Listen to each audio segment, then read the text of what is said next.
Alrighty, guys. Good evening. Happy fucking Muntus. Hope you guys are having a wonderful case of the Muntuses. Good. Tonight, guys, we're going to be doing some more Overwatch 2. We're going to be messing around a little bit more with my refresh rate on my mouse. See what's going on there. I didn't try high precision input. We're probably going to do that maybe with 8,000 hertz and see what happens. Just 4,000 hertz didn't seem to be going too hot for whatever reason, so... Good. Yeah.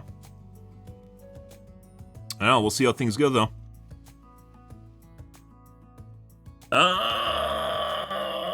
Yep. Yes, sir.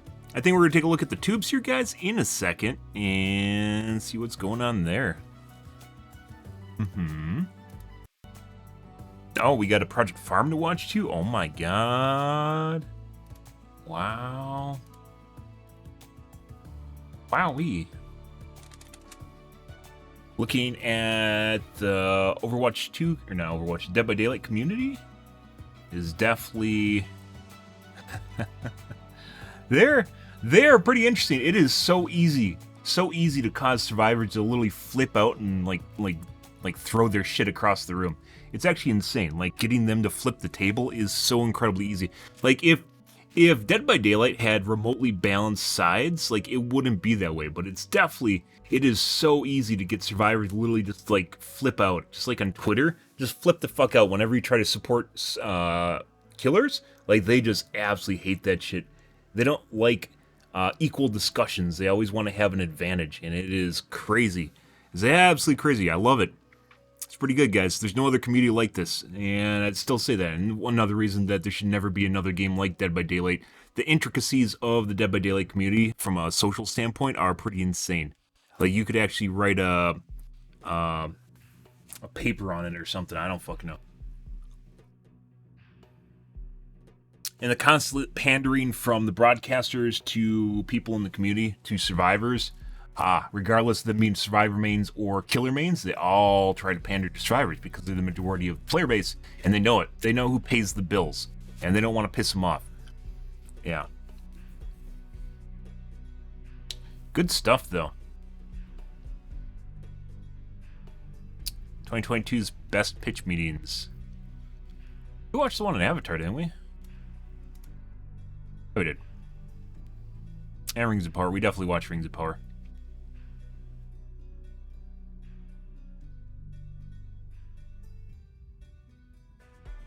Good.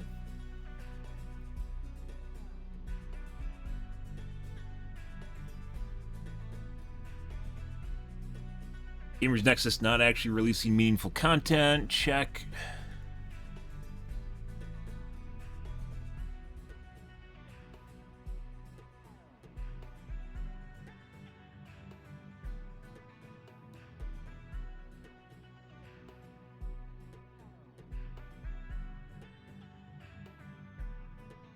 Can you submerge a PC in ultra pure water? Yes, momentarily. It eventually will get, it'll have things that will develop in it, which is why you use dielectric fluid in immersion cooling, not water. So eventually end up with impurities in the water, and that'll cause it to begin arcing and oxidizing.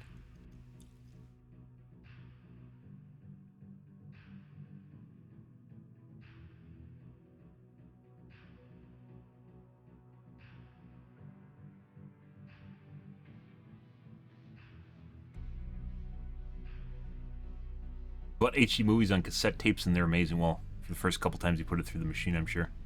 I've actually seen SD content on, or HD content on VHS. I bought my brother a Super VHS player in like 10 years ago. He used to still watch VHS tapes. As such, I thought he could use an upgrade. It actually worked out pretty well, too. Definitely pretty good.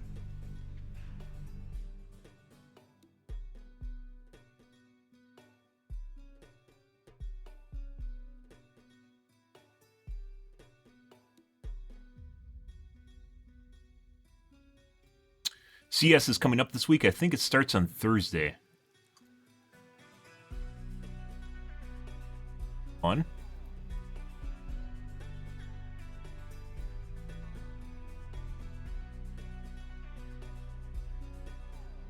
Best utility knife. Let's find out, guys.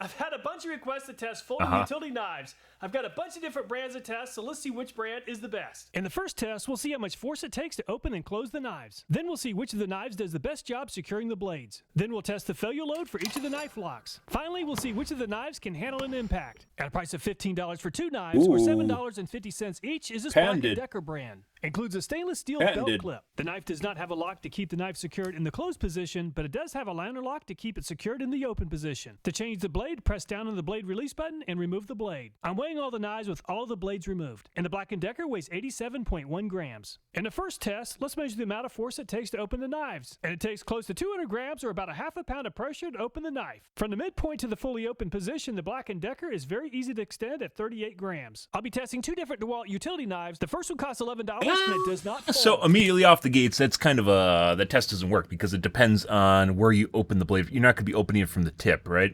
That's not the way you'd measure pressure. You'd measure it from the locking mechanism, which is where your thumb would be.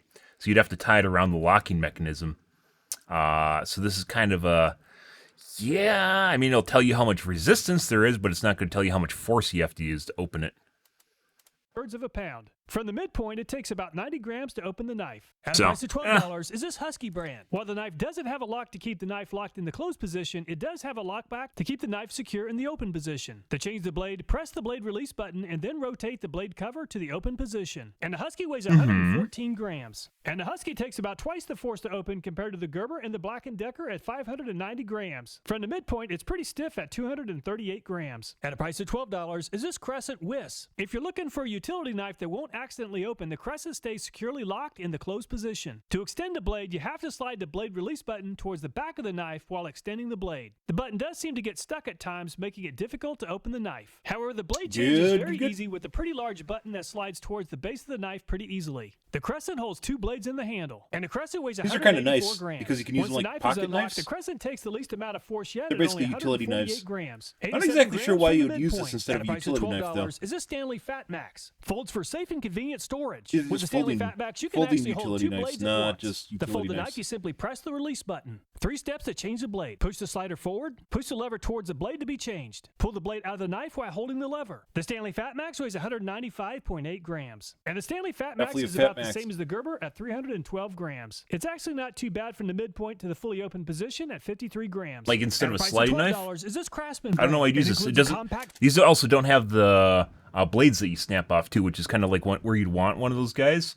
They have blades that snap off. This is just like folding utility knives, which I guess I really don't understand this compared to a normal utility knife. I don't feel as though this is easier to use than a folding utility knife or a sliding utility knife. Folding design. The spring assist really helps in opening the knife. The Craftsman uses a liner lock. The Craftsman can store up to 2 blades inside the handle. To change the blade, you have to extend the slider. Hey, Governor. Hold the blade change button and pull out the blade. Dude. The Craftsman weighs 132.2 grams. The Craftsman only takes 140 grams, which is about the same as the Crescent. However, it is pretty stiff from the midpoint at 189 grams, which makes opening the knife with just one hand pretty challenging. At a price of $13 is this Milwaukee brand. Makes opening the knife same as the Crescent. However, it is pretty stiff from the midpoint at 189 grams, which makes opening the knife with just one hand pretty challenging. At a price of $13 is this I guess maybe you could apply a little bit more leverage because it's longer than one-handed opening. Utility knife. Wire stripper and a Maybe it's supposed to appeal to people that like the Milwaukee has a metal extension over the blade release button to prevent accidental blade releases, but it makes it difficult to access the button to release the blade. The Milwaukee's very light at only 111.3 grams. The Milwaukee locks in both the closed and the open position, and it takes very little force to open the Milwaukee at 28 grams. From the midpoint, it only takes 86 grams of pressure. At a price of $13 is this Irwin brand. Can store up to 2 additional blades. Wire stripper for built-in convenience.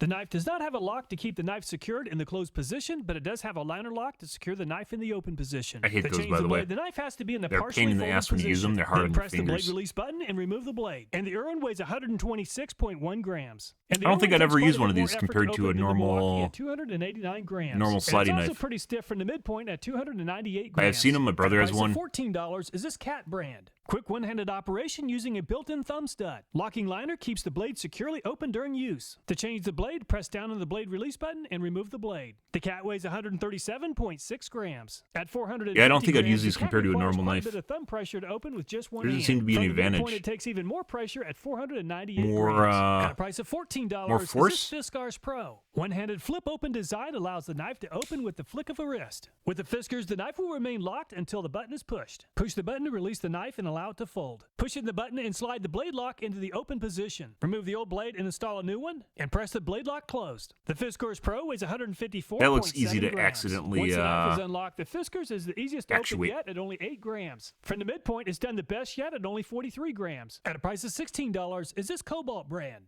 To secure the blade in the open position, the Cobalt uses a lockback. The Cobalt's blade release lever is located on both sides of the knife and allows for use of 2 digits for blade changes. The Cobalt weighs 133 grams, and the Cobalt, which uses a lockback, takes by far the most force to open at 786 grams. It's also pretty stiff from the midpoint at 214 grams. At a price of $17 is this Sheffield brand. Lockback design with aluminum and wood handle. Opening the Sheffield is definitely a two-hand operation. To change the blade, rotate the blade release lever to the unlock position and then slide the blade cover into the open position. I found that I had to hold the blade cover firmly or else it moved away from the knife when I placed the blade release lever in the home position. The Sheffield weighs 176.3 grams. The Sheffield also has a lockback and it's almost as stiff as the Cobalt at 693 grams. From the midpoint, it takes even more effort than the Cobalt at 329 grams. We'll be testing 2 utility knives made by Klein Tools. The first one costs $18. The Klein Tools utility knife locks in both the closed and the open position. The Klein Tools is pretty light at 117 grams. With the blade in the unlocked position, the Klein Tools partially opens itself with the help of gravity. From the midpoint, it's pretty smooth, but peaks at 108 grams just as the knife fully opens. At a price of $20 is the second DeWalt utility knife that we'll be testing. Unlike the other DeWalt knife, this one not only retracts the blade, but it also folds to make it more compact when not in use. It claims to offer 3 times the blade retention strength. Stores up to 3 blades in the handle. The DeWalt has a liner lock. The DeWalt is extremely stiff and it's definitely a 2-hand operation to deploy the knife. To change the blade, press the blade release towards the bottom of the knife. And the DeWalt weighs 197.3 grams. Even with the liner lock, the DeWalt is very stiff at 741 grams. From the midpoint, the DeWalt takes even more force at just over 1,200 grams or very close to 2.5 pounds of pressure. And the second Klein Tools utility knife is the most expensive one we'll be testing and costs right at $22. Both Klein Tools are folding knives, but this one has a retractable blade. The Klein Tools is secured open by a lockback. The blade has to be in the retracted position for the Klein Tools to close. To open the blade storage compartment, move the slide lever to the forward position and flip the compartment open using the thumb tab. The blade release button is very easy to access. Once the blade is removed, you can manually load a blade or allow the knife to load one of the 3 stored blades from the handle. To do this, retract the blade lever and then extend it again. What a great feature, especially if you're wearing gloves. The Klein Tools weighs 199.6 grams. The Klein Tools takes 530 grams, not bad for a lockback knife. From the midpoint, 189 grams is still pretty good for a lockback knife. If you're looking for a knife that's easy to open, the top 3 knives all have button locks securing them in the closed position. The Fiskars came out on top at only 43 grams. Milwaukee also did very well at 86, and the least expensive of the 2 Klein knives, 108 grams. If you're looking for an everyday carry, the weight of the knife might be a factor. And the Gerber is very light at just over 60 grams. The Black & Decker only weighs 87.1, Milwaukee 111.3, I mean, some of these Husky are pretty heavy 114, knives. and Klein Tools 117 grams. Let's see how much force it takes to change the blades. The Black & Decker has a small metal button and it takes almost a pound of force to release the blade. That's a pretty easy blade change. And the DeWalt has a pretty small button and it takes more than 3 times the force compared to the Black & Decker at 3 pounds. While it doesn't take much effort to remove the screw from the Gerber, it would be very easy to lose the screw. The Husky's blade release is pretty small and it slides towards the knife handle. And the Husky is pretty easy on the fingertips at only a 1/4 pound. Even though the blade release on the Crescent is recessed, it's pretty large and easy to work with at 1/3 of a pound. And the Stanley Fatmax is pretty hard on the fingertips at 4.2 pounds, the most force yet. That's quite a bit of force for a pretty small pointed button. While the Craftsman button is soft and won't inflict a sharp pain, it takes about 7 pounds of force on a tiny squishy button to remove the blade. Pretty much impossible if you're wearing gloves. The Milwaukee has a small metal extension over the blade release button for safety reasons, so applying 2 pounds of force on a button that's difficult to access is a bit of a challenge. And the Irwin also has a metal extension over the blade release and it takes even more pressure than the Milwaukee at just over 3 pounds. Without a metal extension getting in the way of the button, the blade changes are a lot easier with the Cat compared to the Milwaukee and the Irwin at only 1.8 I feel as though, pounds of like he's also doing this wrong because of physics, right? So it's a leverage point here. And if he's putting force down here, it's not going to put the same amount of force down here. It's a lever. Yeah. No. Yeah. Maybe. Pressure. While the I don't Fiskars know. takes 2.5 pounds of pressure, the button is pretty large and flat, which really helps. The blade release on the Cobalt is large and easy to access, so 2.25 pounds of pressure is pretty easy for a blade change. The blade release on the Sheffield is pretty easy to grip, but 3.7 pounds is quite a bit of force. The Klein Tools button has to be in a recessed position to release the blade. 1.15 pounds isn't too much pressure, but finger positioning is the key. So he's The DeWalt listening blade for release is information pretty either way. easy to access, and it takes I will stipulate that, which is I have had some knives that have really nasty ways of retaining the knife blades, and they're a pain in the ass. Like, they just go right into the trash can. They're a huge pain in the ass to fuck with, and when you change it for like the nth time, it like turns you off. It really does. It really does. You have to take it out, and it hurts your hands when you're doing it, and you're like, fuck this shit. just over 2.5 pounds of pressure. Yeah, it's quality of life thing, more or less. Some of them are really hard, though. It's very easy to access. Like that 7-pounder? Touch with just over a half pound of pressure to release the blade. Let's see how much effort it takes to unlock the knife when it's time to put the knife away. And the Black & Decker's liner lock takes 4.3 pounds of pressure. These are really hard on your fingers. Depending if you have a knife, for instance, like a locking knife, you'll have this guy in it, right? Right there. And that is a pain in the ass. This one's not too bad. I think this is a Klein. No, it's a Ruko knife. Like, this isn't bad. But some of these I've had are so hard to close. They are so hard to close. Oh, they're ridiculous. Fuck that shit. Pressure and has a pretty uncomfortable design. The Gerber knife might be small. The liner lock takes quite a bit of pressure at 4.5 pounds. Gerber, so they make a multifunction knife, right? A multifunction tool?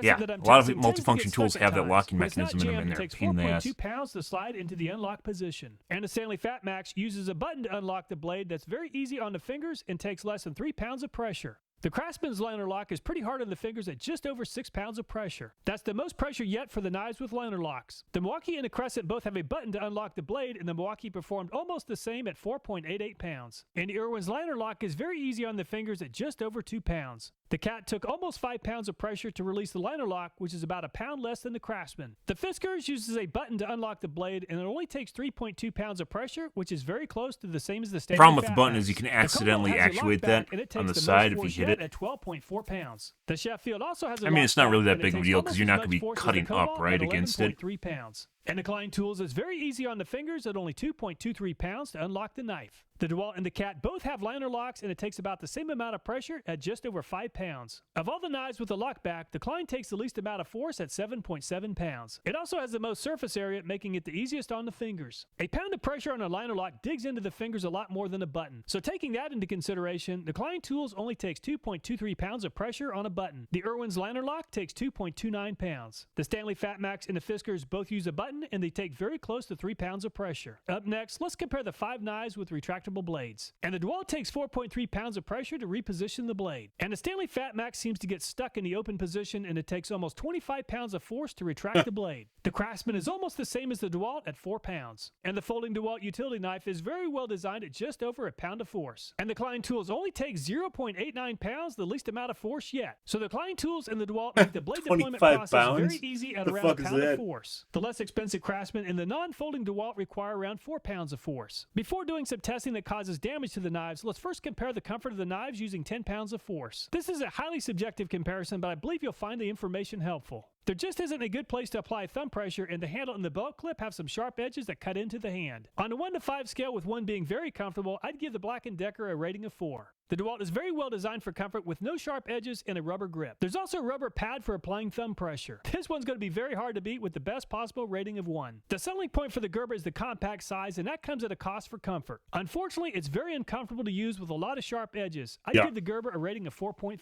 Just like the Black & Decker, the Husky has some pretty sharp lines, including a sharp belt clip. However, it is a little bit more comfortable than the Black & Decker, so I'd give it a rating of 3. And the Crescent brand is almost as comfortable as the DeWalt. It's molded to fit nicely into the hand, and there aren't any sharp edges. So I'd give it a 2. Unfortunately, the Stanley Fat Max isn't too comfortable to use. The handle seems far too wide, and it cuts into the hand. So I'd give the Stanley Fat Max a rating of 3.5. The bottom part of the Craftsman and the belt clip cuts into the hand, but it is more comfortable to use compared to the Stanley Fat Max. So I'd give it a rating of 3. And Milwaukee's done a great job designing the knife. It's very light, no sharp edges on the knife, and the belt clip doesn't cut into the hand. Fucking so Milwaukee. I'd give the Milwaukee a rating of 2. Milwaukee. The Crescent. The liner lock on the Irwin sticks out and really cuts into the hand. That's what all the tool brands are saying. They talk behind Milwaukee's back. The cat's done a pretty good job designing this knife. There are Not very all the sharp time, though, edges but cutting most of into the time. hand, and the Milwaukee rubber is pad for applying relatively thumb pressure consistent is with well how good their placed. shit So is. I'd give the cat Not a just rating like of their 2. power The tools. team that designed the Fiskars must spend a lot of time using utility knives because they've done a great job. And it's very comfortable to use without any sharp edges. Even the belt clip is tucked away to avoid causing discomfort. So I'd give the Fiskars the best possible rating of 1. The Cobalt does have some sharp edges, including the belt clip. So I'd give the Cobalt a 3. The Sheffield is a very good looking knife, but unfortunately it's just not very comfortable to use with some sharp edges all the way around the knife. So I'd give it a 3.5. While the Klein Tools does fit nicely into the hand, the belt clip along with some sharp edges do cut into the hand, making it a little bit uncomfortable. So I'd give it a rating of 3. While the top side of the handle on the DeWalt is very comfortable, the belt clip and the bottom side of the handle have some very sharp edges. So I'd give the DeWalt a rating of 3. The bottom side of the Klein Tools handle and the belt clip have some pretty sharp edges, just like the DeWalt. So I'd give it a rating of 3. Rating user comfort 3. is highly subjective. With that in mind, the DeWalt Look at the doesn't fold, Fiskars. and the Fiskars receive the highest possible DeWalt. rating of 1. The Crescent, Milwaukee, and the Cat also receive very Milwaukee's good looking ratings pretty of good 2. too, guys. Some of the knives hold blades securely while others allow a lot of movement. Oh, With look the at new that jiggle. blade secured in the vise, I used the dial indicator to measure the up and down movement of the handle at 3.5 inches from the vise. And the Gerber's blade is secured by a screw and doesn't allow any movement. The Sheffield also performed very well at 0.03 inches Milwaukee's and not the doing Cat too bad. 0.04. Irwin, Husky, They're all around the Fiskars, same and price Klein point tools too. without There's the like no retractable really. blade were I mean, right the at Klein is, but there's 0.05 nothing really inches. super For expensive the most here. part, knives with retractable blades have far more blade movement than those without Jiggle, jiggle, retractable jiggle, jiggle. blades. I've had utility knife blades fall out while the knife was in use. So let's go ahead and test that next. The half of the blade that's inside the knife is still in new condition to ensure a proper fit. I've dulled the other half of the blade that's outside the knife for safety reasons. I've attached 25 pounds of weight at the end of the blade to see if the knife has enough strength to hold on to the blade. And the Black & Decker held onto the blade just fine. And things are going very well for the utility blades throughout the testing. I thought that all of the knives were going to ace this test until I got to the final knife, the Klein Tools with the retractable blade. Unfortunately, the Klein Tools couldn't hold on to the blade. Giving the blade a slight tug while moving the blade around caused the blade to come out. So all the knives passed this test but the Klein Tools. Let's test the Fail. load of the knife It's a locks failure. next. I'll apply force to the top of each of the knives until the knife lock breaks or releases. The Black & Decker has a liner lock, and the liner lock gave up at 48 pounds. The lock is now badly bent. And the very compact Gerber performed a little bit I better don't know than when the you'd Black ever & Decker at force. 51 pounds. So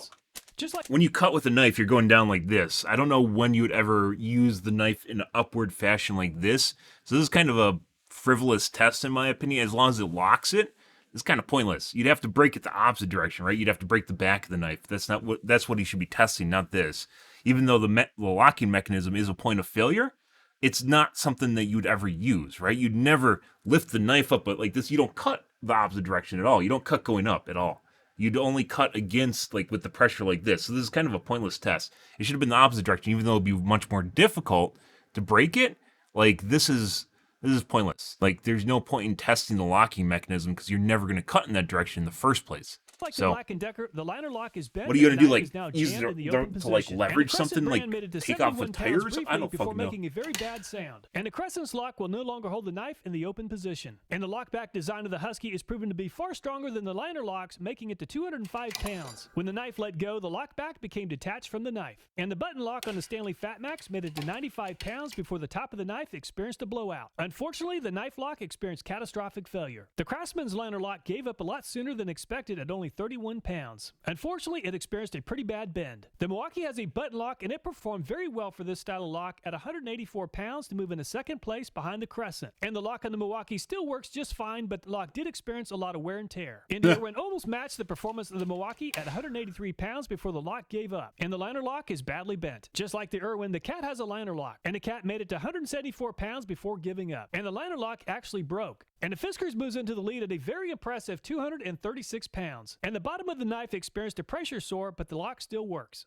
And the Cobalt has a lockback securing the knife. And the Cobalt made it to 179 pounds before fading and finally breaking. The rivet holding the lockback is broken. The Sheffield has a lockback, and it made it to 176 pounds when suddenly things went from happy to snappy. And the rivet holding the lockback sheared. And the Klein Tools folded under the pressure of 118 pounds. And the button lock still works even after being forced to close. And the DeWalt has a liner lock, and it performed well, making it to 155 pounds before letting go. And the liner lock is badly bent. The Klein Tools Auto has a lockback, and the lockback became unlocked at 155 pounds, the same as the DeWalt. And the lock still functions properly after being forced to close. And the Fiskars came out on top at 236 pounds pounds, and the lock continued to function after the test. The Husky finished in second at 205 pounds, Milwaukee 184, Irwin 183, and Cobalt 179 pounds. Let's compare the belt clips next. And the Black & Decker took a little bit of effort to fasten to the belt. The Black & Decker needs a little bit more of a bend on the hook for an easier start. And the Gerber's belt clip is very well designed and easy to fasten to the belt. And the Husky is also very well designed for easy use. And the Crescent just doesn't have enough of a hook to allow the leading edge of the belt clip to glide over the belt. Just like the Crescent, the Stanley Fat Max needs a little bit more of a hook on the belt clip. And the Craftsman is very well designed and easy to attach to the belt. And the Milwaukee needs a little bit more of a hook or a bend on the belt clip. It takes a little bit more effort than some of the other brands to fasten to the belt. And the Irwin is very easy to attach to a belt. Very well designed. Just like the Irwin, the Cat has a very well designed belt clip.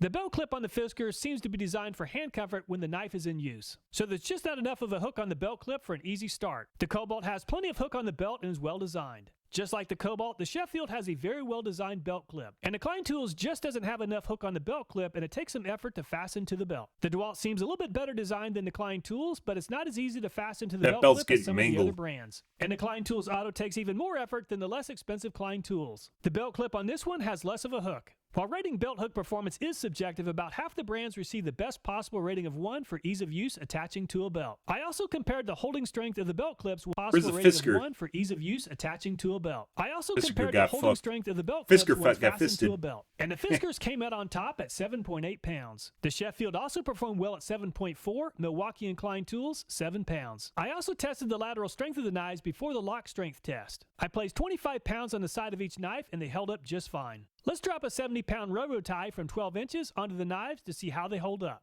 And the Black & Decker experienced a lot of damage, and there's no way that this knife is going to close. And the handle on the DeWalt experienced some damage, but the blade still retracts and extends just fine.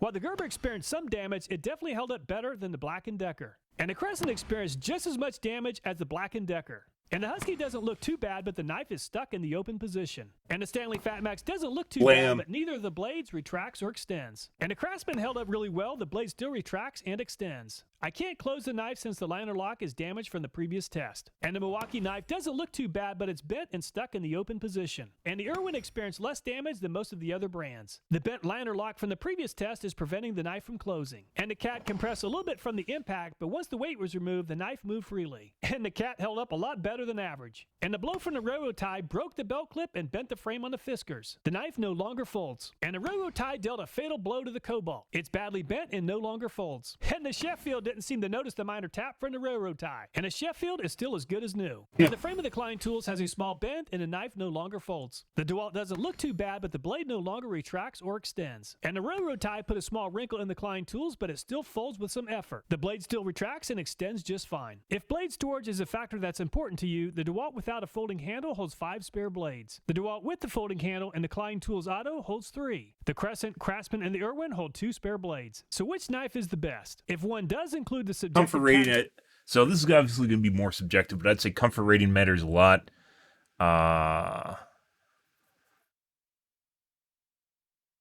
Force to open, force to release blade. A lot matters a little bit. You could weight this. Force to unlock, then fold the knife. Excuse me, not release the blade. Failure doesn't matter at all.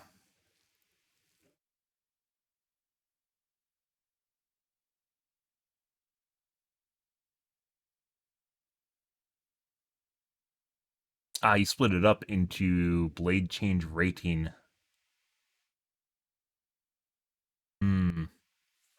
So you further tried to dial it in based on what category you're looking for.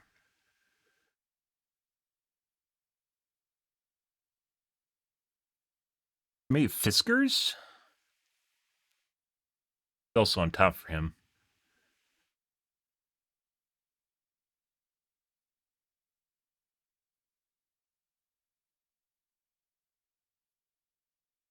Categories of comfort, blade change, and belt clip ratings, the Fiskars came out on top with an average finish of 2.8. Milwaukee finished in second with an average finish of 4th place. Klein Tools without the auto feature, 4.5. However, if we throw out those 3 subjective categories, the order and the placement of the top 3 stays the same. If I could only choose one utility knife, I would definitely go with the Fiskars. It's very well designed. I also like the Milwaukee is pretty knife good quite too. a bit. It too is very comfortable and well designed. All the videos in this channel, including this one, are viewer suggested. So if you have a video idea, I hope you'll take time to leave a comment. Thanks so much for watching. Please take care and look forward to next time. Surprised you never tested home fire extinguishers. It's something we never test until everything is in line, so I love a comparison to good range on them. From the first easy spray up to 20 to 30 pound ABCK. I don't know how you test that. Like the amount of how long you have to depress it to put out a fire in a certain amount of area, right? Like fire retardant tests are kind of a very specific niche. So, yeah, I don't know exactly what you'd be going at there. It would be interesting to test, but I don't know if it would actually be something that's viable to test. And I think there's actually ratings for that in and of itself, like how much fire retardant they have to spray out in a certain amount of time to actually get a certain rating. I mean, obviously, they could just lie, but that's something that's actually kind of regulated. So I don't know if that's even worth testing.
It does have a belt clip. But other than that, even then, you could just put like you have a bunch of pants pockets, right? You can put, if you don't have a utility belt on, there's plenty of places on jeans that you can literally store shit. Putting aside fancy jeans, right, with their extra pockets and stuff, like your back pocket, there's plenty of spots where you can just drop shit in your jeans, and it doesn't really matter much, assuming you're doing some like light work compared to like contractor work where you have a utility belt on, which has a bunch of pouches on it that you can store shit in. But I never really liked using a utility belt. They're too cumbersome. Or just having like moving my tools around with me and just like leaving them in an area that I'm working. Yeah, utility belts I've always found too cumbersome. And just take a pouch around with me and just drop it off in an area I'm working and just keep dropping things back into the pouch and just move it around with me. Sometimes you have to put it on, obviously, if you need your hands free. But otherwise, not really a big deal.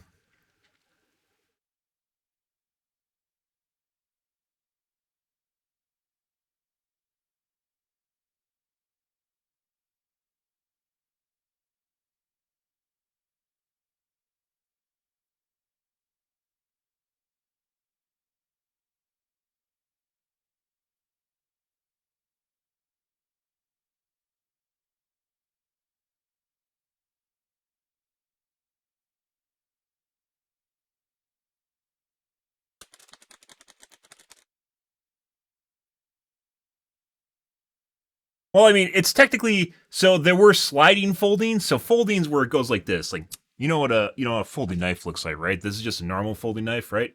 And it goes like this and it opens and closes. This is a folding knife.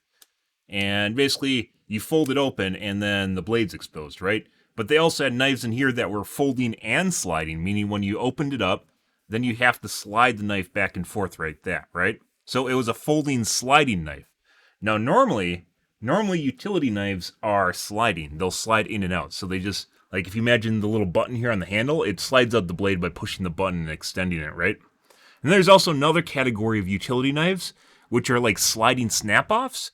I mean, sure, you guys have probably seen these at some point in your life. So it's a blade that you slide out and then it has notches on it. And when the blade gets dull, you take a pair of pliers and you snap it off. And then basically you have a blade that lasts for an extended period of time. You snap it off with a pair of linemans that you have or pliers of some kind. You snap off the blade. And it's very nice for situations where the blade gets continually dull and you need to keep having a new blade. Because, well, blades are relatively cheap. It makes changing them much faster, much easier. And it's also cheaper. But, yeah, depends. But the folding one's the new thing, which is these guys. These are relatively new in the last couple of years where you fold it out. And it's totally to appeal to the knife crowd. So people that like carrying knives and stuff like that, it's totally to appeal to them. But in general, like, I don't see the purpose of having a folding utility knife versus just a sliding one, right? And a sliding folding knife, I don't really understand what statement that's trying to make. I don't know why you want to slide and fold it, but because the whole point of having it folded like this is so you can't stab yourself, right? Just like with the blade, utility blade, if it's folded like this, you're not going to stab yourself. So having it flip out and slide at the same time, it kind of seems super redundant, right? I don't know. That's just me.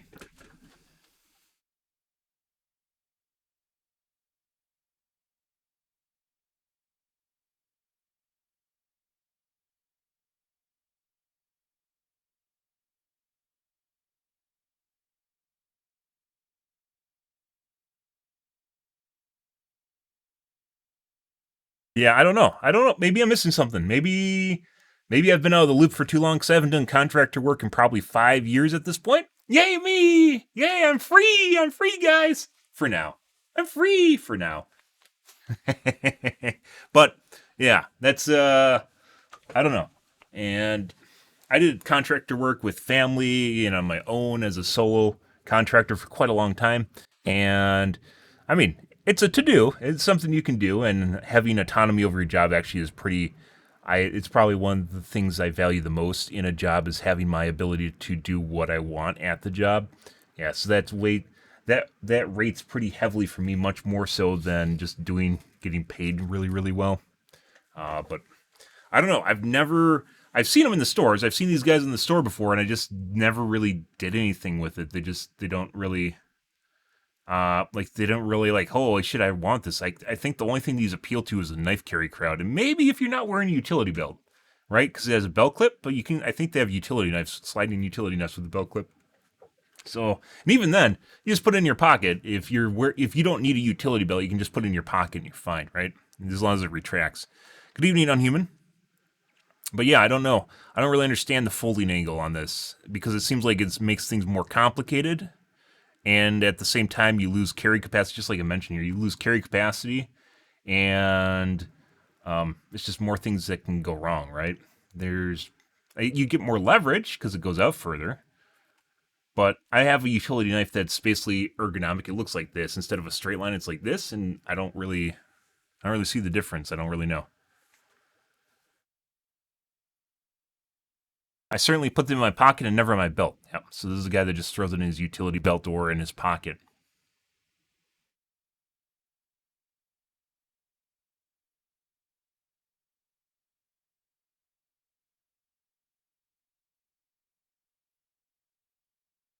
Good evening, Unhuman, if I didn't say that.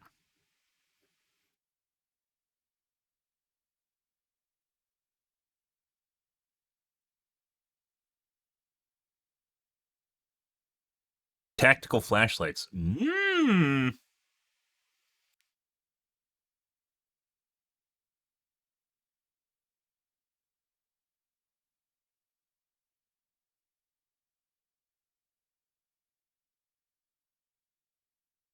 I don't get it. Sliding's definitely faster than flicking. And, Let's open it.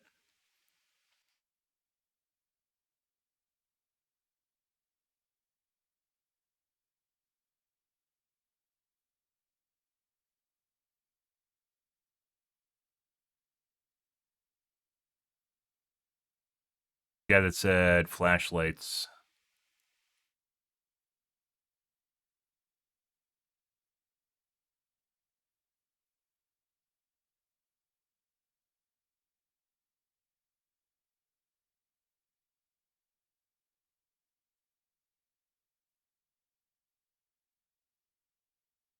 Daily carry knife.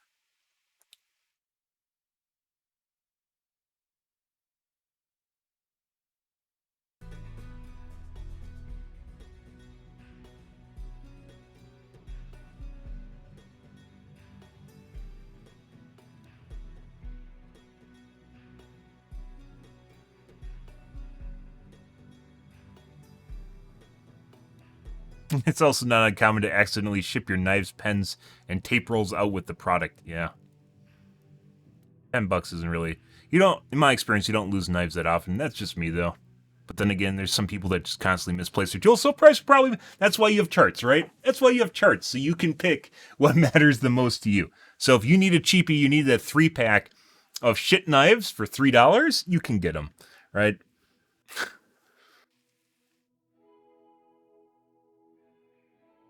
Where's the guy that said tactical light?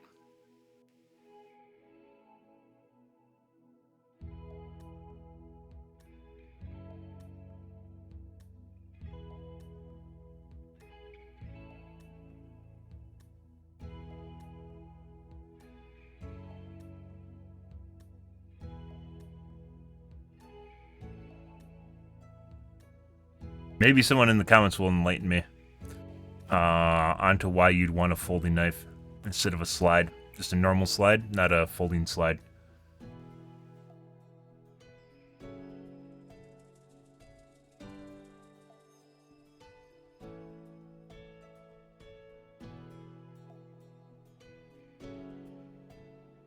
There we go.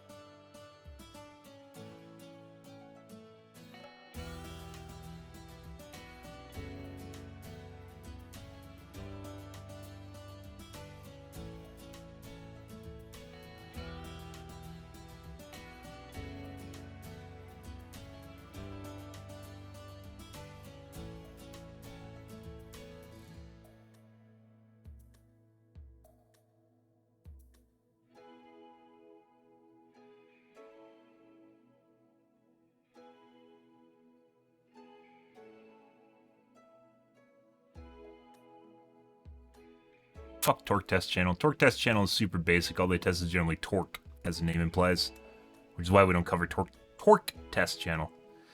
What time is it? XTX 50 plus game benchmarks. Where's is 1000 AP in here? We'll take a look at this tomorrow. I'm not gonna do this tonight. It'll give us another video to watch tomorrow. Take a look at Tom Scott. Most architecture students at most universities learn to design buildings, but don't actually build anything bigger than a model. Construction is an architect's job. After all, their job is to design. But behind me is Poly Canyon, up in the hills above California Polytechnic State University, or Cal Poly for short. For decades, some of the senior architecture students at Cal Poly have designed and built experimental final projects at full scale in the architecture laboratory. And some of those projects are really weird. So everything here was built by the students? Yes, a lot of times it's based on their schoolwork, and it's in a topic that they want to explore more deeply. They come up with the design, the materials that they need. They do a cost estimate. Some of these go back, I'm not quite sure if the 60s, but definitely early 70s. So how many structures are there? I think there are about 21 or 22 that are still kind of standing.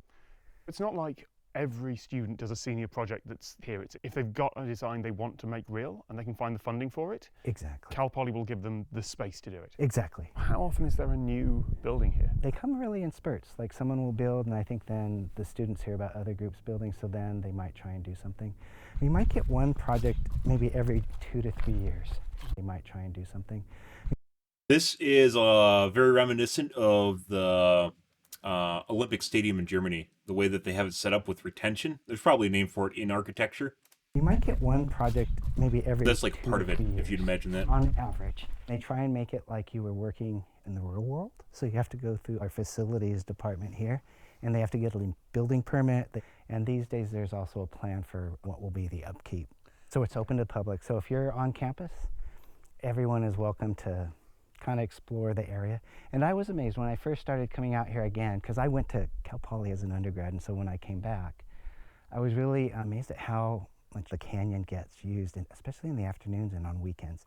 There's quite a bit of foot traffic. I've seen little tensegrity structures for desk toys, but that's a full building. That's massive. That must have been done in computer simulation first. They did do some computer modeling. I had them build some models with stick and string so that we could just make sure we got the geometry right. Close up, this almost seems reasonable. My brain's not breaking looking at it. And then you take a step back and you realize that this whole central section. This is a big thing in the last, like, let's say 2 years. I started seeing these where on TikTok or Reels or whatever, you'll see homemade projects where they suspend something floating from cable, like chairs, especially from a cable galley. And it kind of blows your mind when you look at it because there's nothing supporting it except the physics, basically, which is pretty cool. And the two things dangling down here, it's just these cables. Exactly, yeah. It really feels like it should drop down. When the buildings here are completed, they're left to stand, to face the elements, which means some locals call this place the architecture graveyard, but I don't think that's fair, because there is upkeep here. It is the buildings fair. are maintained, but cost and time are always going to be issues. There was a time when people used to live here. Really? They were curators of Poly Canyon. And so they lived in some of these various structures. They would stay here, and they had running water and some electricity, but they would stay here, and the idea was that they would do minor repairs in exchange for housing. It was a really interesting time. This was the last space that was used for caretakers. 2 bedrooms. They were in, one was in this module here, this square that you see above your head. And then there was another bedroom right over this module here. And then they had a kitchen, bathroom was right here, and then like a living space was right over here. But everything's stable. It holds up. It's mostly visitors like us, so there's not a lot of activity down here. Who funds it if they want to build something? Right, so a lot of times the college may have a little bit of money to help them, more like seed money to get them started. But the students will go out to companies that have a relationship with the college, and they'll pretty much ask for not necessarily money, but materials that that company sells. And they're actually doing the graph to put stuff together. They as did well. everything together. It's amazing what you'll see. And then actually 2 of them ended up coming back and getting married here. So yes. In Poly Canyon? In Poly Canyon, Oh. under their structures. I really like this place. I've wanted to visit here for a long time. That's neat. But parts of it are run down. As soon as one vandal tags a structure and breaks the ice, a lot more people think it's somehow okay to turn up with spray paint. I'm worried about publicising this. I've got a responsibility to the places I visit and the people I work with, and there are plenty of other things that have been ruined by too many tourists or too many YouTubers. But Poly Canyon is open to the public. You can hike out here, stand in these buildings yourself. This isn't an Oh no, architecture Tom graveyard. Scott, you're It's an ruining art this gallery. part of the world. With, if we can show Tom Scott, please. that it is still Think living, right? of Maybe people Polytech. start to take care of it so that it can Polytech, last for the next Polytech. generation of students. See, now I want to come down here with a bucket of whitewash and help. Exactly, yes. Well, I will let you know if you happen to be in California. I'm not second guessing that. Or even if you know people. Yep. Yeah, we'll put you up for the night. Yep, no, I'm second guessing that. I didn't mean to say that. I was just joking around. JK's, just JK's, man. Okay. Let's do an upload. We're going to do the tubes or the Reddits, and then we will get into some Overwatch 2 tonight. Going back to... actually the first.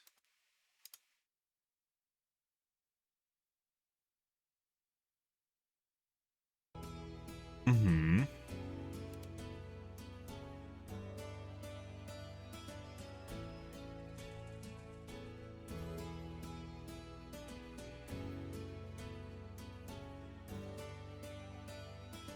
Outside of peeking like this for sports, it might help when your teammates are behind walls and need to peek out for heals.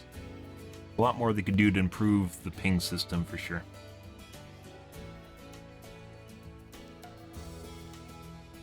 Or footage of an enemy team actually responding to enemy sleeping near ping.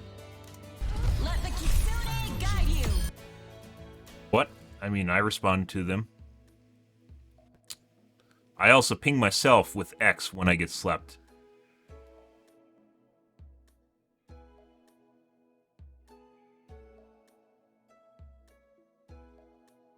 Their whole team was literally there with nothing to do, so.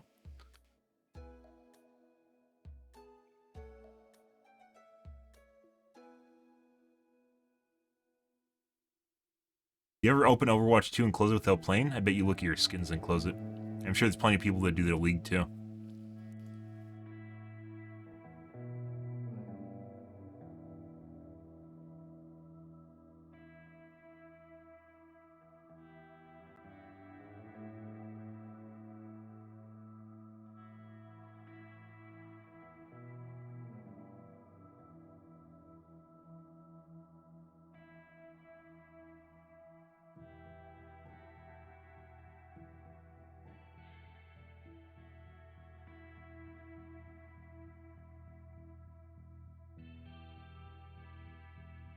If you have problems with the Riz, stop fucking shooting her while she's getting double pocketed by her supports and shoot her team instead.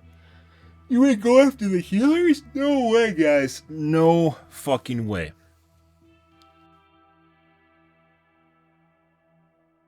Reminds me of playing World of Warcraft, playing way back in the day, not recently, when I used to PvP a lot, and you'd have to tell your team to kill the healers. Constantly tell them to fucking kill the healers. Because healers, I don't know what they're like today, but healers would definitely, absolutely carry teams. And you have to kill the healers first before anything else. Because you can't. Unless you have a highly coordinated DPS burst, you can't generally just straight up kill like someone if they're being watched properly.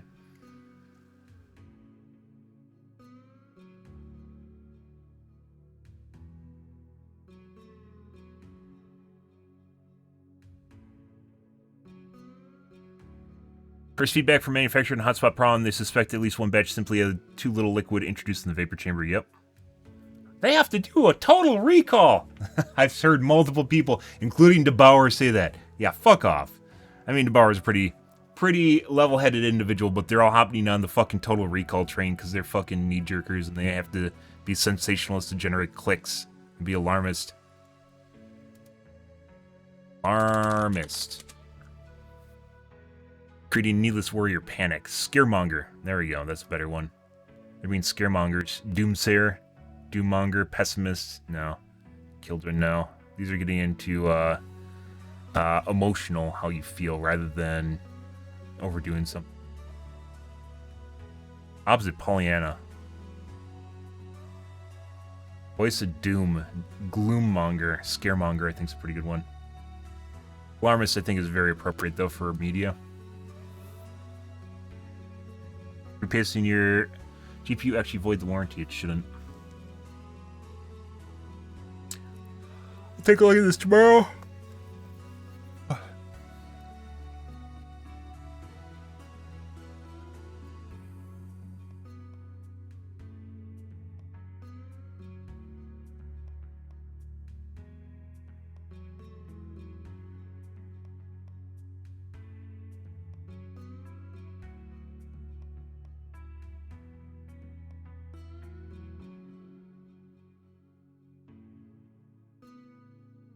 Yep. DVD Reddits.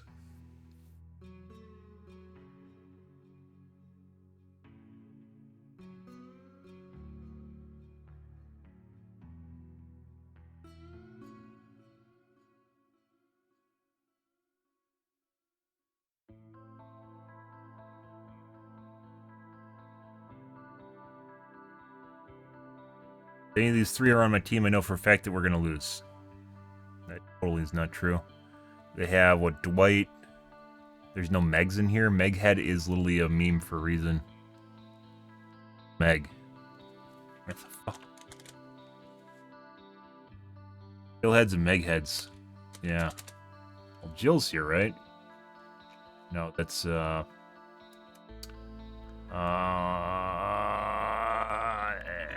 Michaela. I haven't played the game in so long. I'm forgetting the names of survivors, guys. Oh no.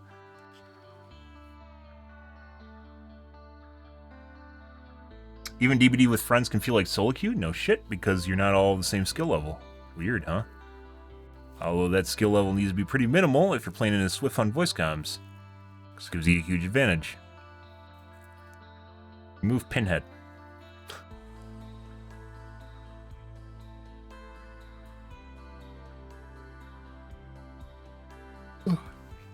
Okay. Alrighty, guys, we're going to play some Overwatch 2 here tonight. We're going to try messing around a little bit with my refresh rate, or my polling rate on my mouse again, only with high precision input on instead. So, let's see.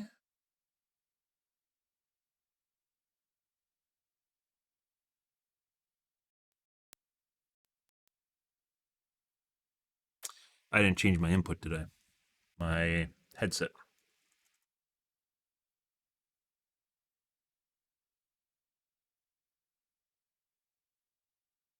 Did? No, I didn't.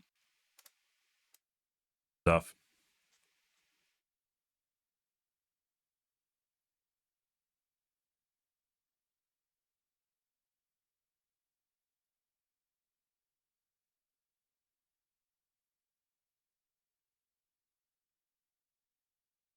Did.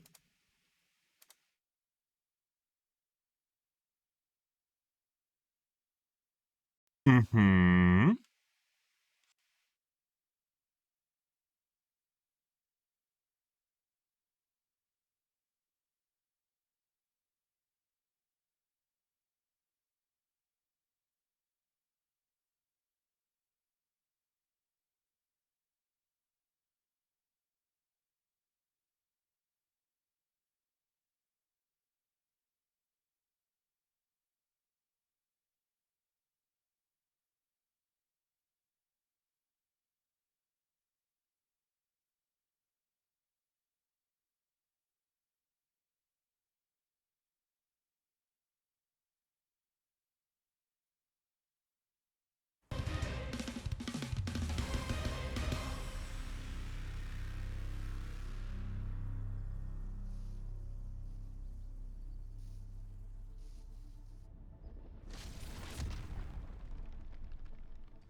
Second, guys. There's a dipshit arguing with me.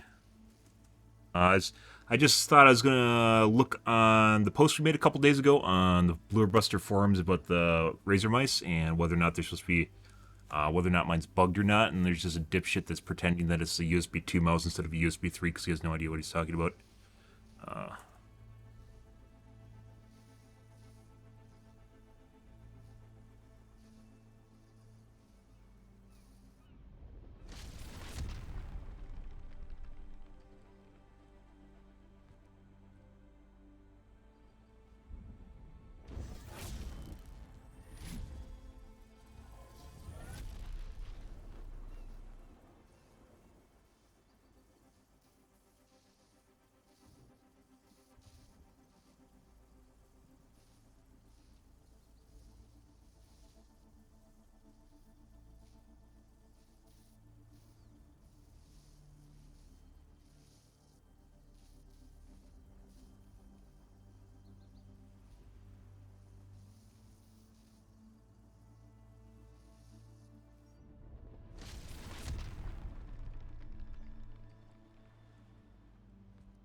Some people, like, they just keep doubling down on shit. It's like fucking, like, misinformation. Like, it's, like, the whole thing with, like, the 2018 election, guys, has just made it seem like if you try for or 2020 election, was it 2020 or 2018? 2020, no, 2020. 2018 would mean we're having an election last year and that didn't happen. With the 2020 election, just like it led to a bunch of people just assuming that they've learned that they can just say whatever they want. And it really doesn't matter if there's sources disproving them anymore. They just keep saying what they want regardless and just pretend that they're right to the point at which it doesn't matter literally what you say, and they'll just keep trying to convince you and themselves that they're correct. And it's fucking weird. Like, I posted a website with the mouse that I posted a website that literally shows that it has a USB 2 and USB 3 mode and then shows the differences between the USB 2 and USB 3 mode.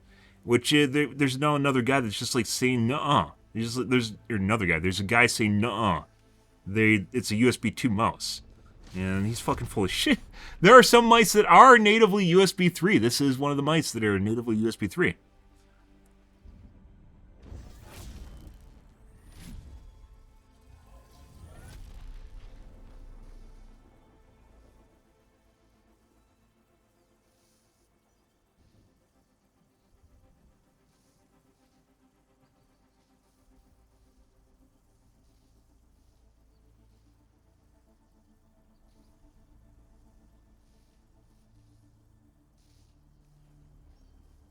I should just hot link the images.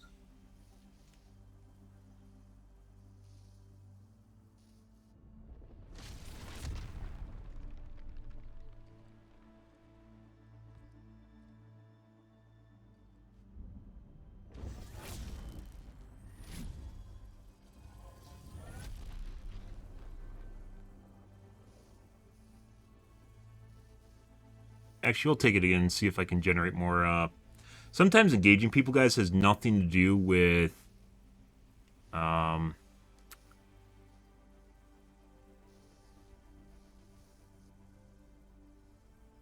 arguing with them, and it has more to do with raising visibility or whatever you're talking about. I know that sounds convoluted, but true. Some forums, for instance, you look really bad if you bump stuff, but if you just keep talking about something, it generates other hype and other people join the conversation, which is something that's more applicable regardless of the fact you're engaging someone that basically has no idea what you're talking about. Sometimes it's not about engaging them or changing their mind, it's about trying to get other people to engage with too.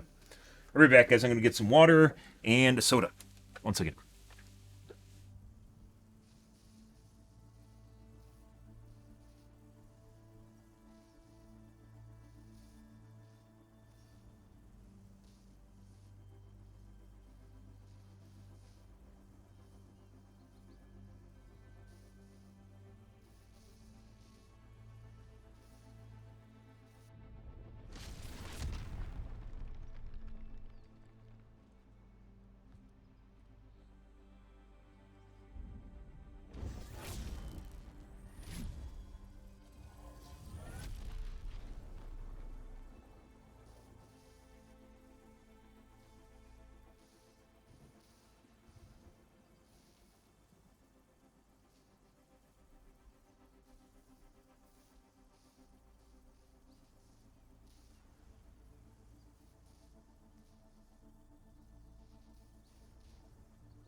Alrighty.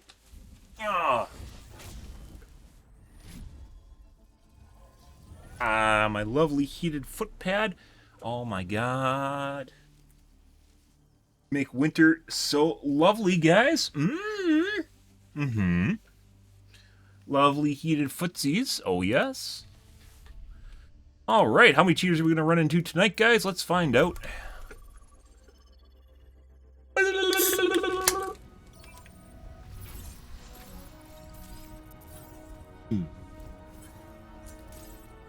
Some lovely frostbite. If you guys haven't had this, by the way, I talk occasionally about this. It's not the same thing as Baja Blast, but I'd say it's just as good as Baja Blast, only in a different way. It's called Frostbite.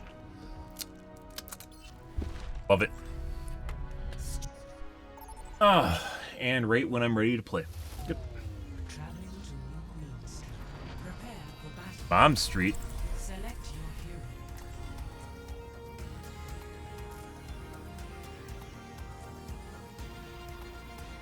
Good, good, good. Mer, mer, mer, mer, mer, mer, mer, mer, mer, mer.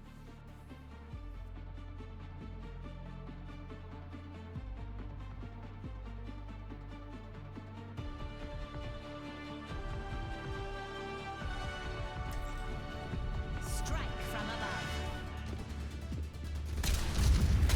Have I seen you before? It's possible. I've passed through Junkertown once or twice.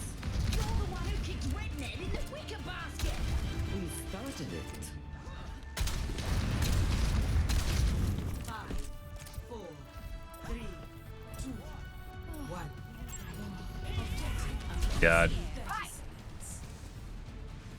Whenever someone makes something about their pronouns, yeah, I don't give a shit about what's between your legs. Especially more so if you're trying to make it about what's between your legs.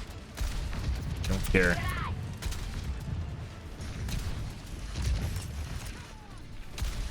Is that our widow? It must have been.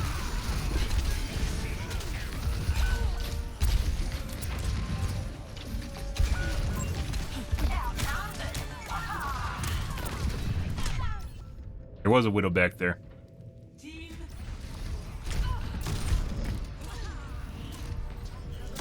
Very possibly cheating.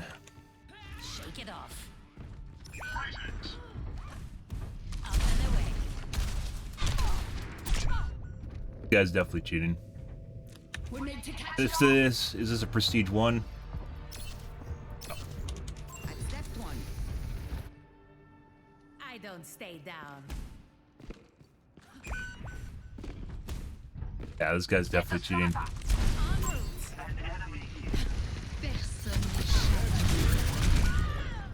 Another guy cheating? He could have heard me. No? No one can hide from sight.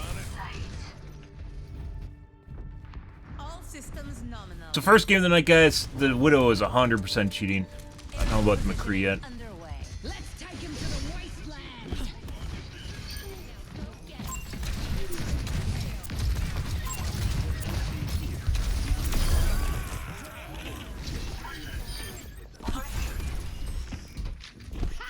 Robots mine. Repositioning.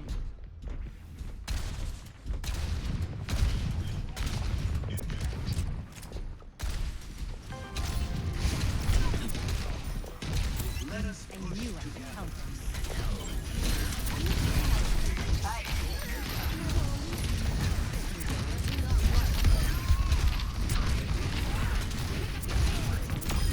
What direction were you aiming? Did our friend here toggle?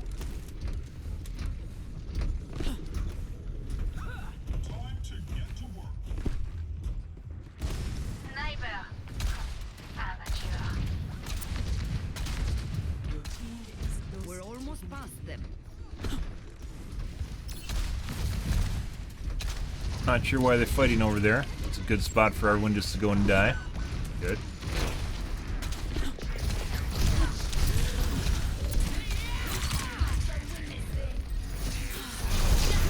Oh my god. That's very unfortunate. I don't think that... No, that wasn't meant for me. He was for the guy in front of me. Very unfortunate. En route.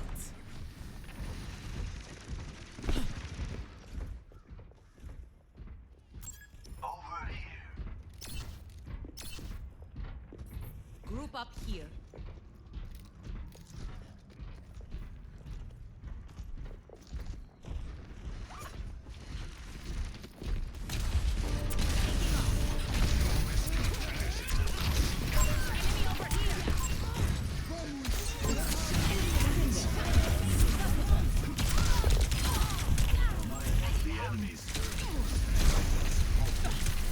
That one killed me the first time, dude.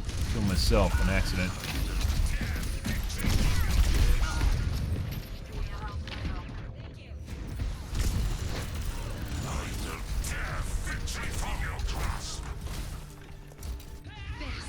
Shake it off.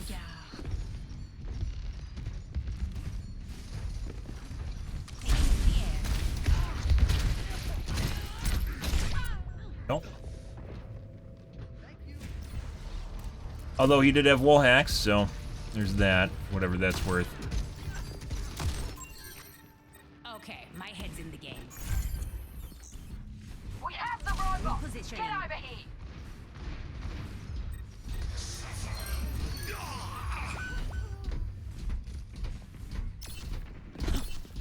Free.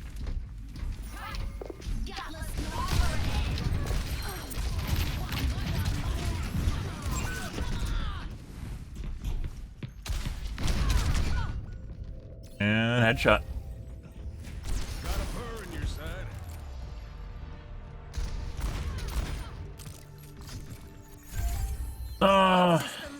Good. Aerial positioning underway. This isn't even worth playing. Actually thinking about... I mean, I could have quit earlier when I saw the level 1 account. I didn't. Pretty sure this is a pre-made too with McCree on top of it.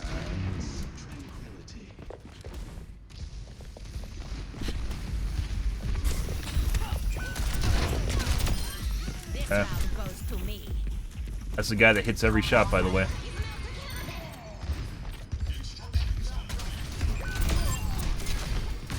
Don't let them push the barricade.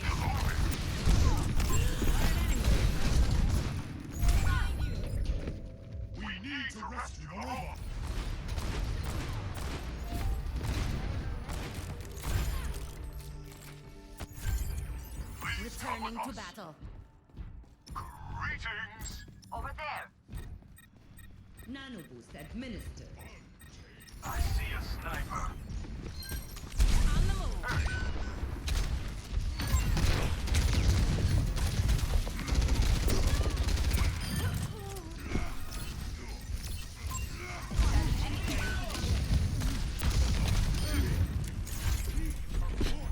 The robot has been secured.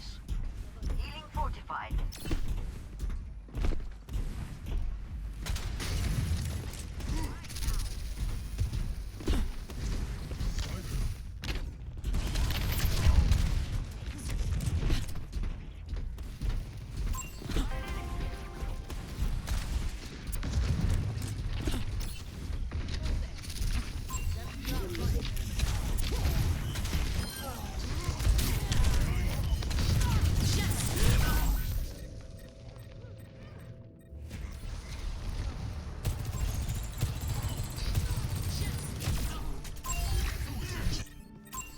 I don't want to talk about it.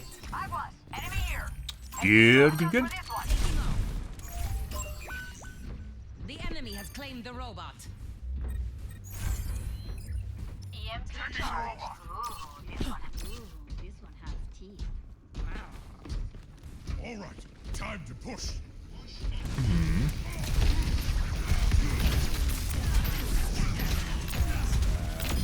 Messy, but we got it done. Get him back.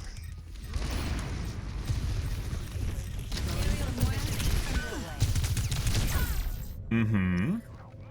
Ah, the headshot in close quarters. Good for him. Going somewhere? Don't need.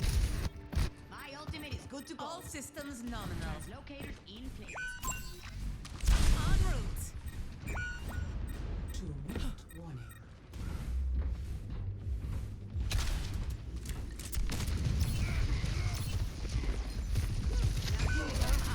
Oh. My ultimate is ready. I want enemy here. Any day I can get into a window. That'd be great.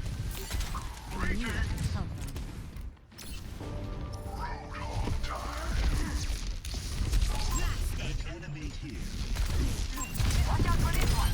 Dumb shit.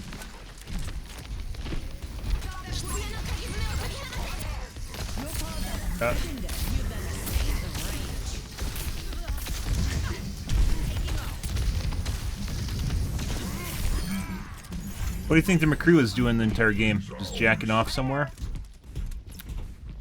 They're like missing like half their team, guys. It's literally that they're literally just doing nothing right now. One of which is their McCree. 60 seconds remaining. Bye. Over here.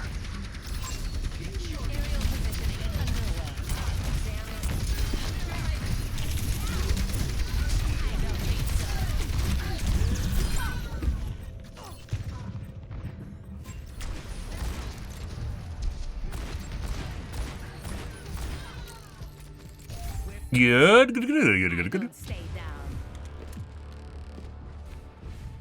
Establishing aerial position. Over there.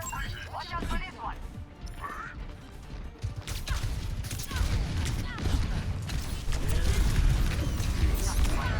Mm-hmm. 10 seconds remaining.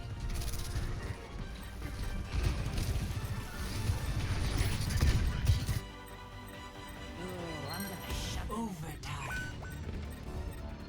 up and away. Don't let them push any further. Alright.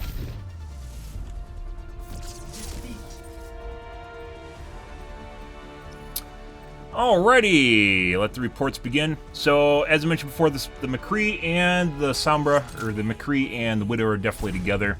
Whether or not the other ones are.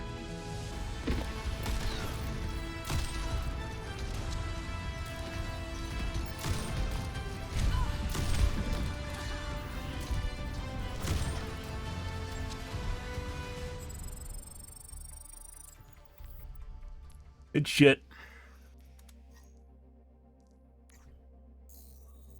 Private default icon, but you can only surmise so much. Let's take a look at the Cassidy real quick here.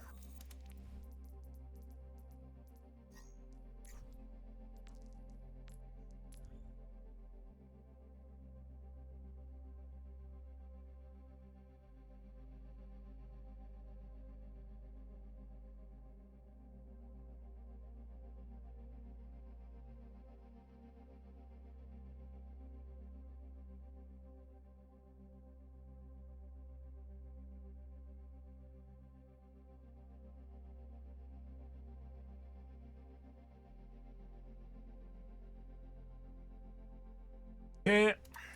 Then the Cassidy.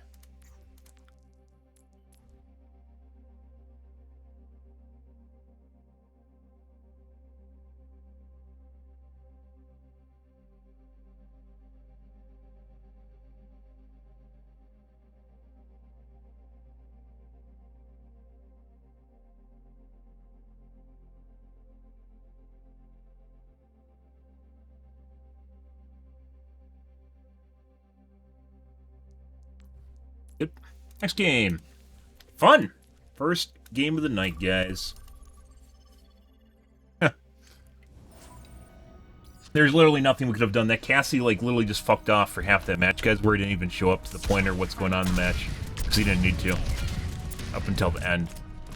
So it was definitely two people queued together that just were just jerking off with each other. Didn't do anything at all. So they're trying to extend the match and make it more fun by allowing one person to dick on them and carry as hard as possible instead of both guys doing it. Definitely was both of them, though. Well deserved. Good.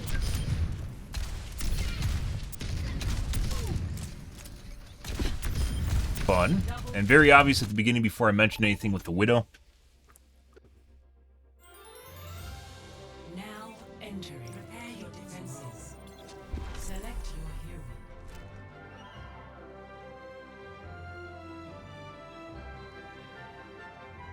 Good shit.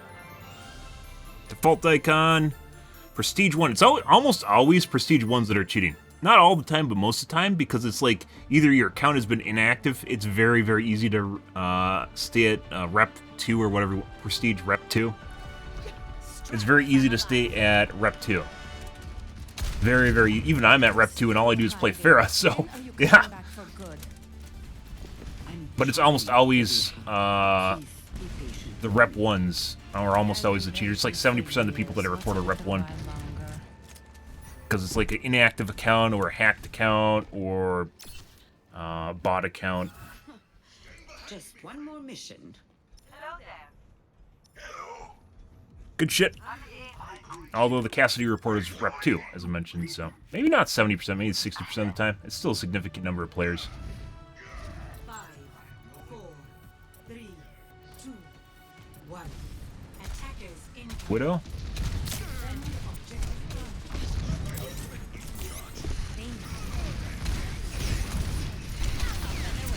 Baptiste.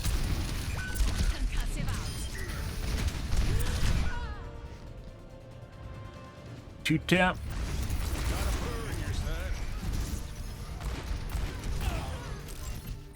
Huh? Making another approach.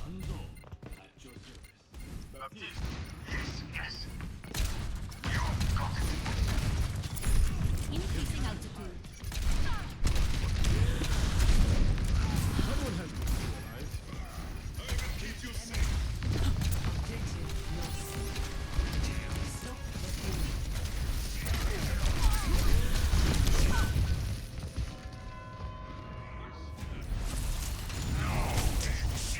Wasn't meant for me.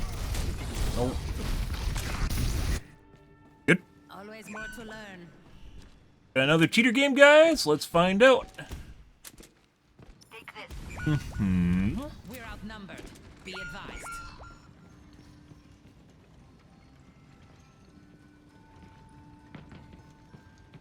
Oh, dude.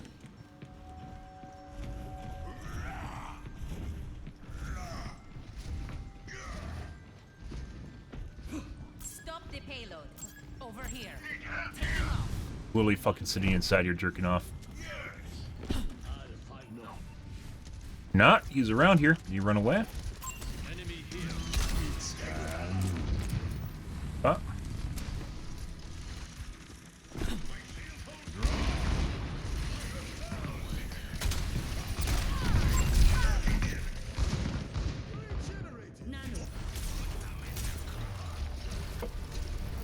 Wish this game had vertical sound, guys, but it doesn't. So I'm pretty sure we got another cheater, which is the McCree in this game. We'll see. En route. Aerial positioning underway.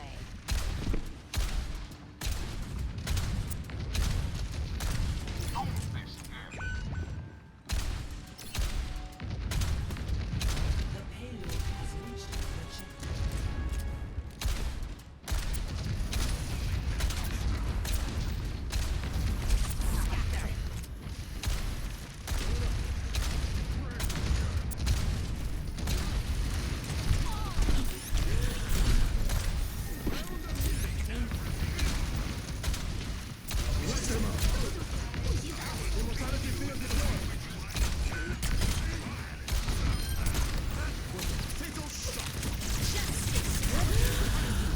How the fuck is he not dead? No, it's some.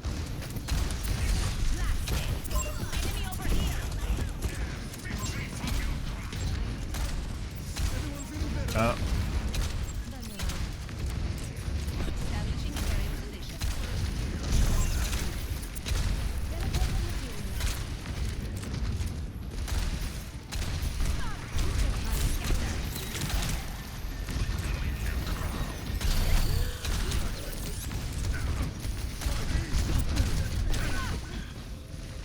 Behold my creation.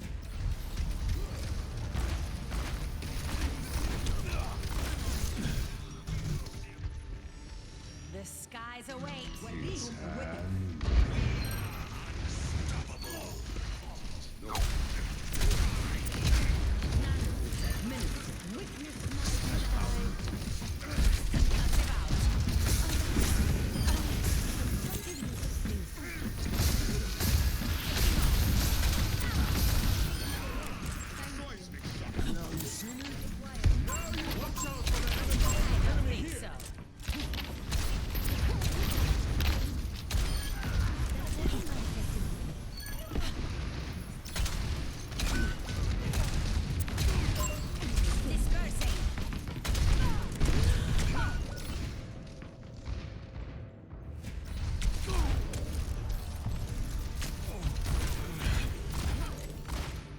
One of those nice guys. This guy's definitely cheating. He misses some shots, though, so that's different than our usual folks.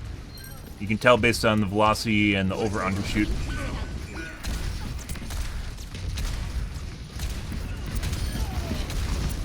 Fuck off.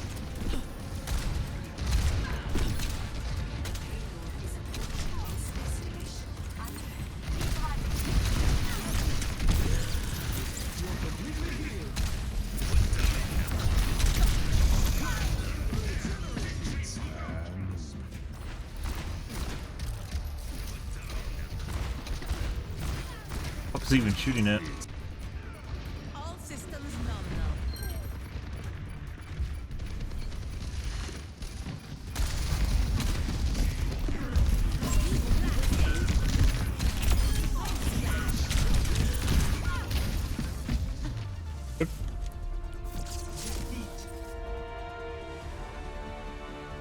Alrighty, another one. And it's this guy, rank 1.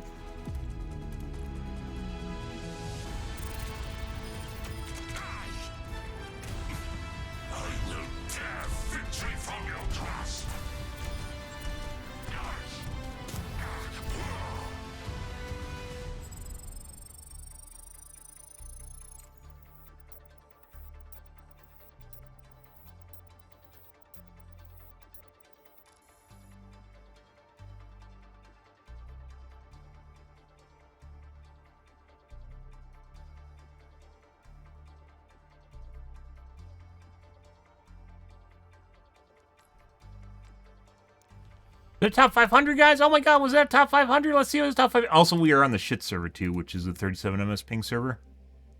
Oh my god, it's a top 500. It is Master and Diamond.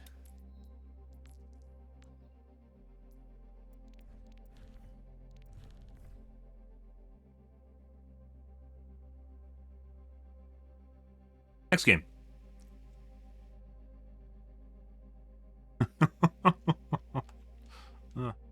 Fun. Well, we're off to a good start tonight, guys. Like, literally, both these games that we played, we had no contest in any way, shape, or form. Like, there's nothing we could do in them, which is unfortunate.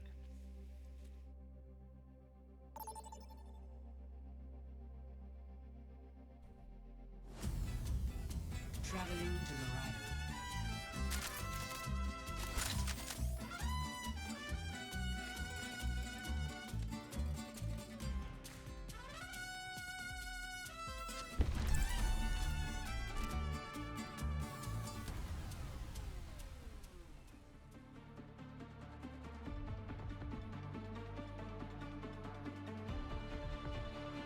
You have enough time, I really need to type out like a paragraph, because I would have added that he occasionally misses. Remember when you had a bowl cut? Yes. You didn't want to be home. I never had one. I believe I have pictures. Suck it, Kiriko. Genji knows. I'm with you. Forget regulation. After this mission, I'm throwing a party. Someone call? Genji know, guys. Genji know? Everyone Genji knows knows. then. Nope. 5, 4, Aerial positioning 3, underway. 2, 1. Attackers in power. Stop the payload. Concussive out. Enemy over here. Prepare yourself.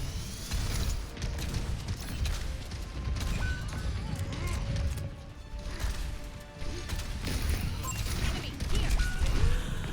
Over there.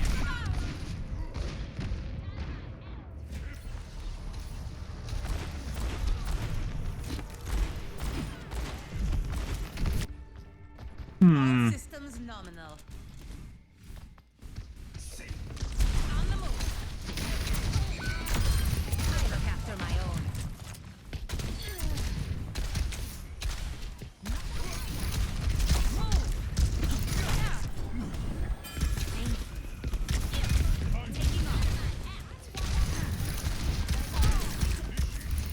Top, dude.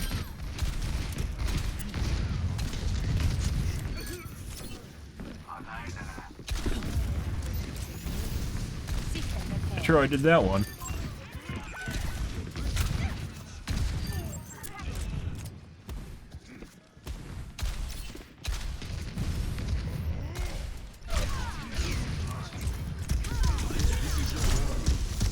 Positioning. I need Meteor strike.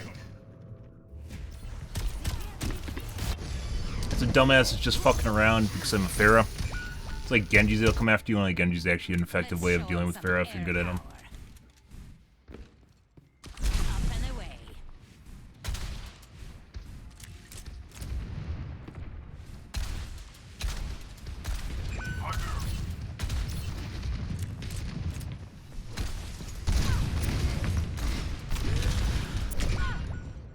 Careful, we're outnumbered.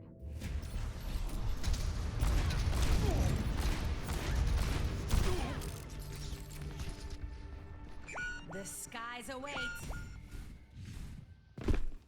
Establishing aerial position.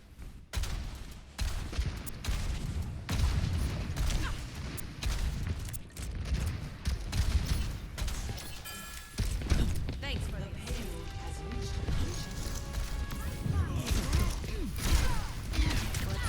I believe the McCree is coming upstairs right now. enemy over here. No.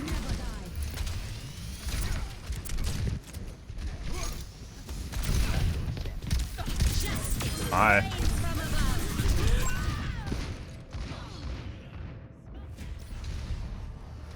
Justice reigns. That should be in your bonnet. Shake it off. Hi.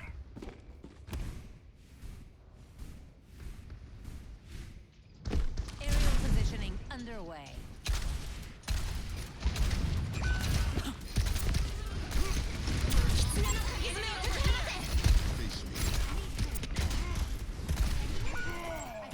We're outnumbered. Be advised.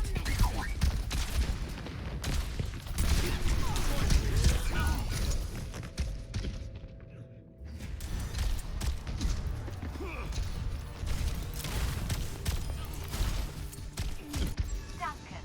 All systems nominal.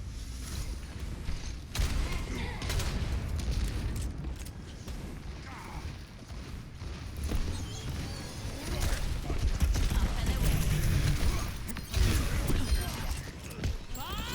Do something!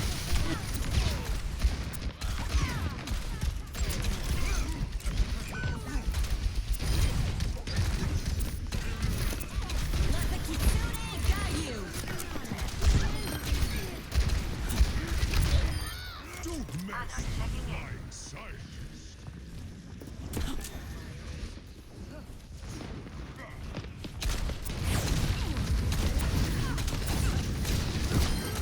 God, I fucking hate the 37MS servers, guys.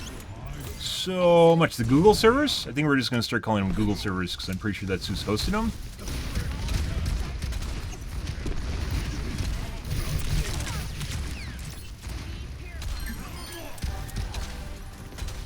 McCree, I don't know why I switched.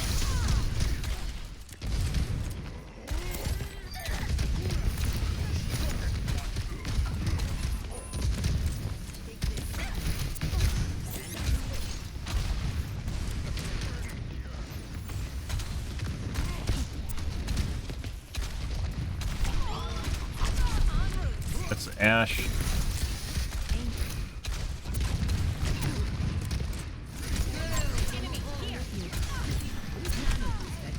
Meteor strike.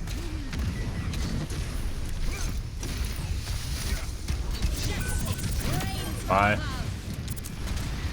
He loves using all his cooldowns up all the time.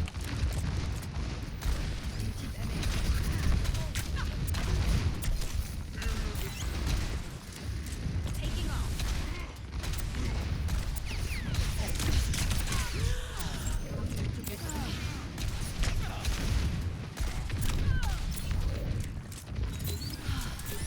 Excellent teamwork. I see an enemy.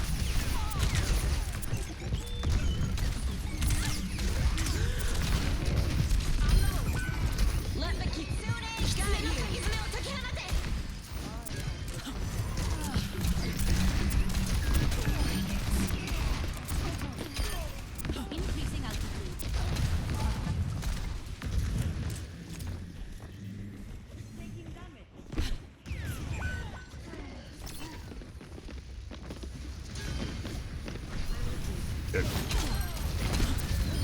Dude. The fuck's my team doing? I expected them to run away and they didn't.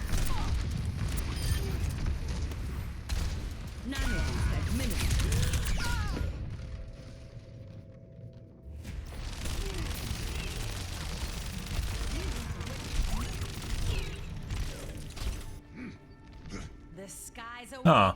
Okay. Right.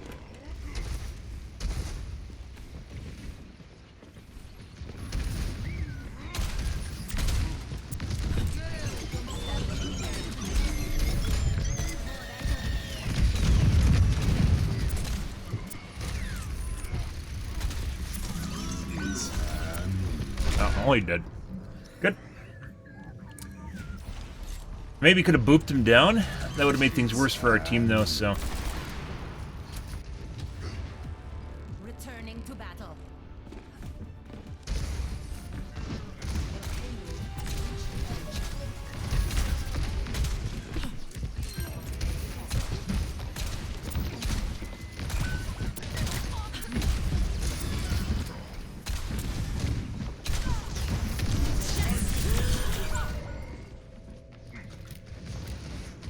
Cash here.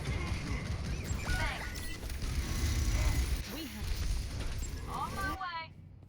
Good, good, good. stay down. Healing fortified. Well, the best thing you can do with Farrah's out is kill the tank. So. Unfortunately. Taking off.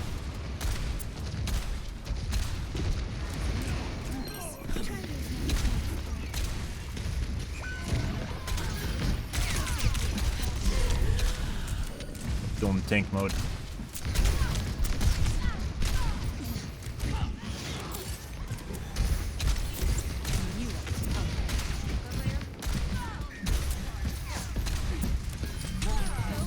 Just despawn my missile. Cool. Why do stuns despawn your missile and reset it, guys? I have no fucking idea.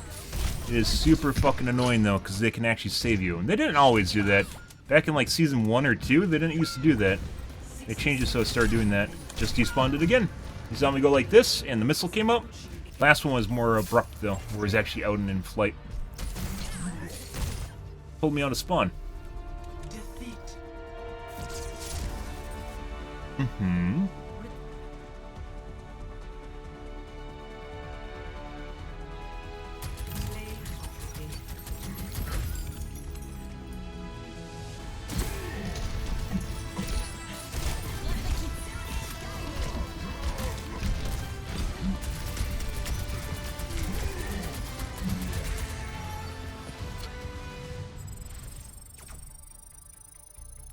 Yep.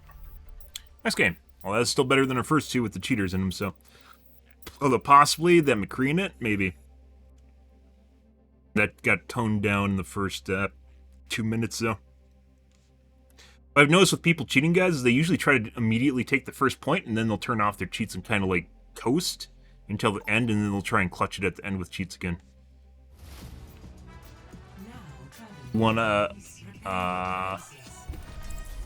chart chart the toggle. Chart the toggle.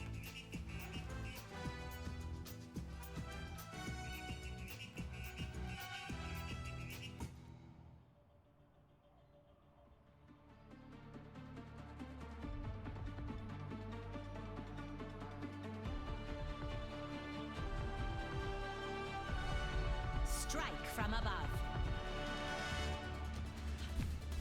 Pre-flight checklist complete. Running clean and hot. Chart the toggle. Yep, in terms of human behavior. Good. What's our team doing? After this mission, I'm throwing a party.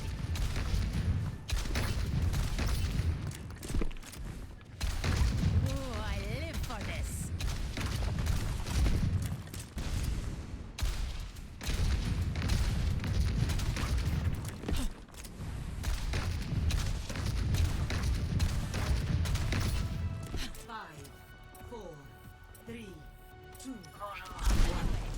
This has to be a pre-made.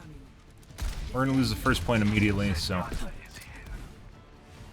Everyone's way too late, whatever the fuck's going on here. Moira by your side.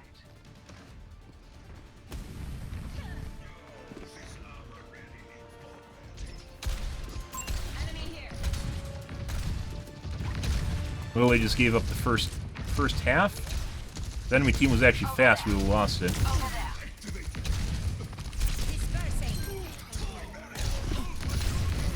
Taking off.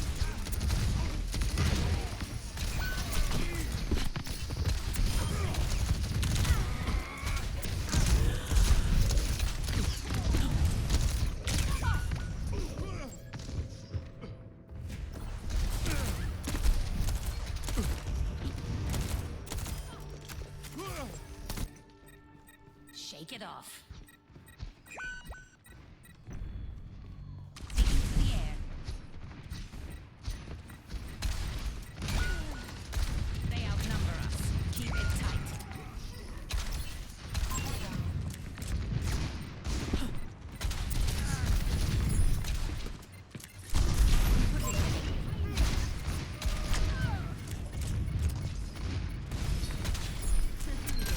I was actually debating on leaving if they didn't pick by the time the match started. And possibly still should have. It looks like this game's washed. Increasing altitude. See though.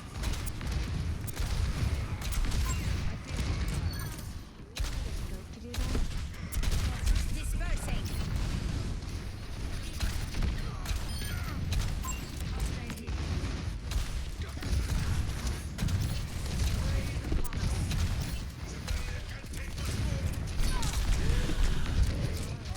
On the move.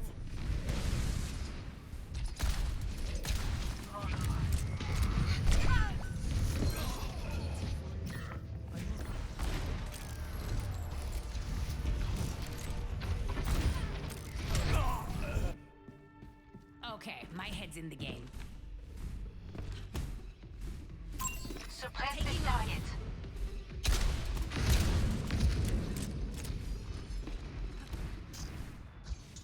Repositioning.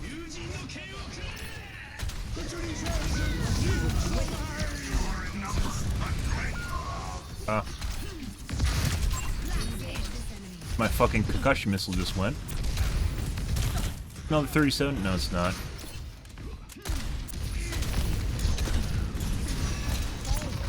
Concussive out. Crusaders!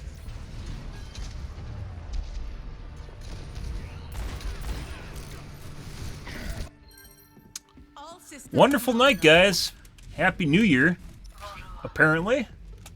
establishing aerial position.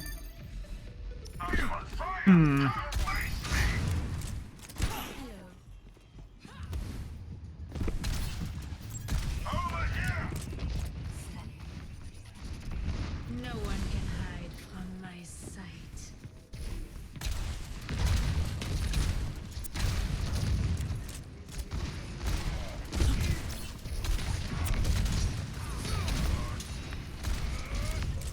Repulsion.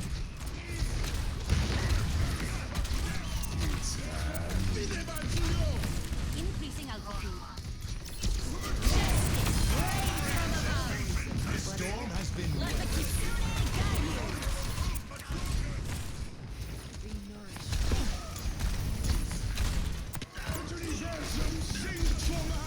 Blasting.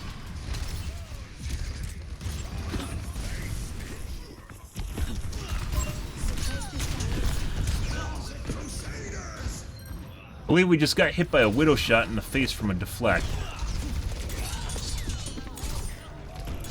Yeah. We just got widowed from the Genji. My ultimate ability is charging. Taking to the air.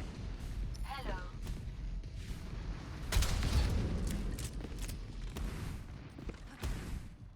Bonjour. Scatter.